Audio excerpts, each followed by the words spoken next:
kasus dugaan pertambangan emas tanpa izin atau peti dan dugaan tindak pidana pencucian uang yang diduga berkaitan dengan Haja S alias Suci hingga kini masih dalam proses penyidikan di Kejaksaan Tinggi Gorontalo. Di tengah masih bergulirnya penyelidikan dugaan pertambangan emas tanpa izin (PETI) dan dugaan tindak pidana pencucian uang (TPPU) di Kejaksaan Tinggi Gorontalo, tim 2 media investigasi kembali menemukan dugaan aktivitas alat berat di sejumlah titik pertambangan di Kabupaten Pohuwato.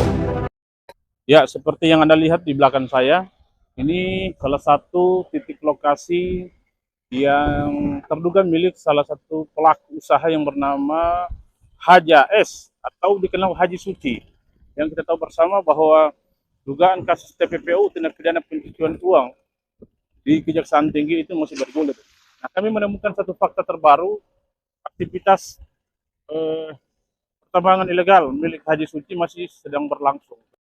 Iya, aktivitas pertambangan ilegal yang milik salah satu pelaku usaha yang terlapor di Kejaksaan Tinggi dalam dugaan tindak pidana pencucian uang ini berada di sekitar kawasan pemukiman warga, ya.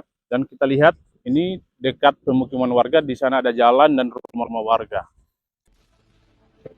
Hasil investigasi lapangan pada Sabtu, 25 Juli 2026 menemukan setidaknya 8 unit ekskavator merek Sani di kawasan tambang Botudulanga, Desa Hulawa, Kecamatan Buntulia.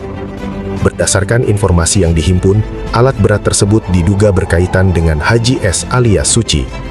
Dugaan aktivitas serupa juga disebut masih berlangsung di wilayah Dengilo hingga Popayato. Temuan ini kembali menjadi sorotan publik karena muncul di tengah proses penyelidikan yang masih berjalan di Kejaksaan Tinggi Gorontalo. Sebelumnya, Haja S alias Suci telah dilaporkan oleh Lembaga Aliansi Indonesia atau LAI atas dugaan peti dan TPPU. Hingga kini, penanganan perkara tersebut masih berlangsung dan perkembangan kasusnya terus menjadi perhatian publik, yang berharap proses hukum dilakukan secara profesional, objektif dan transparan sesuai ketentuan peraturan perundang-undangan. Tim 2 media investigasi akan terus memantau perkembangan penanganan kasus ini dan menyajikan informasi secara berimbang sesuai fakta yang diperoleh di lapangan.